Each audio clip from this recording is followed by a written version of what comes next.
Aussi une question avant de parler, j'aurais posé une question à Loïc, c'est-à-dire qu'on a parlé effectivement du testing qui pouvait inverser la charge de la preuve. On en était parce que déjà dans le début des années 2000, quand on a vu ces preuves de testing, on parlait déjà de comment inverser la charge de la preuve, puisque quand c'est l'autre qui doit prouver qu'il n'a pas été discriminant, c'est pas la même chose que quand c'est vous qui devez prouver que vous étiez discriminé, surtout quand vous avez affaire à des gens en face de vous qui sont aussi porteurs de préjugés de représentation. Parce que vous parlez de débat et que de moyens, on parle que de moyens. Alors moi je vais vous dire, à un moment donné, dans l'action politique, parce que c'est de ça qu'il s'agit, il faut une volonté. Mais aussi il faut des moyens. Et je crois qu'aujourd'hui, là où on a échoué, c'est qu'effectivement, depuis plus de 30 ans, on a quand même limité les moyens, notamment dans les mouvements d'éducation populaire. Et je vais venir parce que, Sam, dans ton exposé, tu demandais s'il y avait à quel niveau il fallait agir, comment il fallait agir. Moi, je crois qu'effectivement, aujourd'hui, on ne peut pas s'appuyer que sur l'outil judiciaire uniquement. Parce qu'il y a derrière ça, quelle société on veut. Parce que les radars, par exemple, c'est comme le radar, la discrimination. Vous arrivez devant le radar, si vous allez essayer de ne pas vous faire prendre, vous allez ralentir, mais une fois que vous allez passer le radar, vous allez accélérer. Et donc, ça veut dire que... Alors, est-ce que le radar a une utilité ou pas? Oui, il permet à un moment donné. Est-ce que ça veut dire... Oui, mais c'est l'éducation derrière qu'il faut avoir en même temps. C'est-à-dire qu'il faut avoir les leviers de façon simultanée et non pas des leviers par à coup, etc. Donc voilà. Et moi, je voulais... Alors, j'essaie d'aller sur mes minutes. Et donc, je me disais aussi là-dessus, Sam, il faut faire attention aussi que les effets secondaires ne soient pas pires que le traitement. Souvent, en matière de discrimination, on est dans le bon sentiment et le supplément d'âme, et en matière d'égalité, pardon, et on ne se rend pas compte que parfois, il faut plus d'équité, et donc on en oublie effectivement les fondamentaux. Et donc, quand je parle de ça, je vais y venir.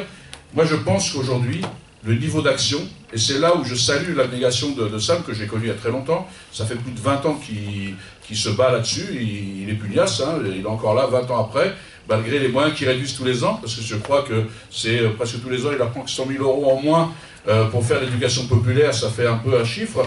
Et moi je crois effectivement aujourd'hui à ce que les choses partent d'en bas, en matière de discrimination.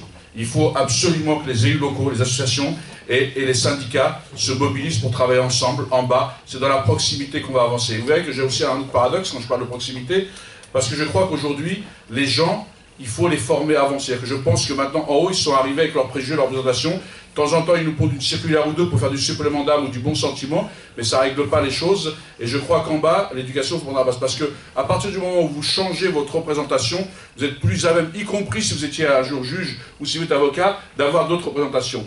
Et aujourd'hui, notre société alimente les discriminations. Quand dans les médias, on n'arrête pas de parler des musulmans, de les stigmatiser, etc. Bien sûr que vous allez renforcer la discrimination à l'égard des musulmans. Donc comment on arrête aussi, en matière de justice, comment on poursuit ces gens qui prônent la haine, même si on nous dit la liberté d'expression, mais quand elle apporte atteinte à une, que ce soit religieux, origine, etc., à une catégorie de la population française.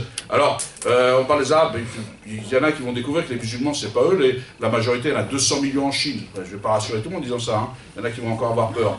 Mais, je ne parle pas de l'Indonésie et de l'Asie, tout ça. Donc, il y a un moment donné, quand on essaie d'assigner résidence à une population, forcément, on accentue les préjugés de la représentation. Donc, comment on fait tomber ça? Et moi, je crois que, effectivement, le levier, c'est l'éducation populaire. Encore faut-il lui donner des moyens. C'est là aussi où est le piège, parce que ce travail qui est fait en amont, par exemple aujourd'hui en matière de démocratie, les jeunes, certaines personnes dans les quartiers, la première expérience qu'ils ont, c'est délégué de classe. Ben, je peux vous dire que ça ne vous laisse pas en matière de démocratie une image immortelle. Hein? Quand on vous apprend que vous ne servez à rien en tant que délégué de classe, vous le faites une fois et vous rentrez à la maison.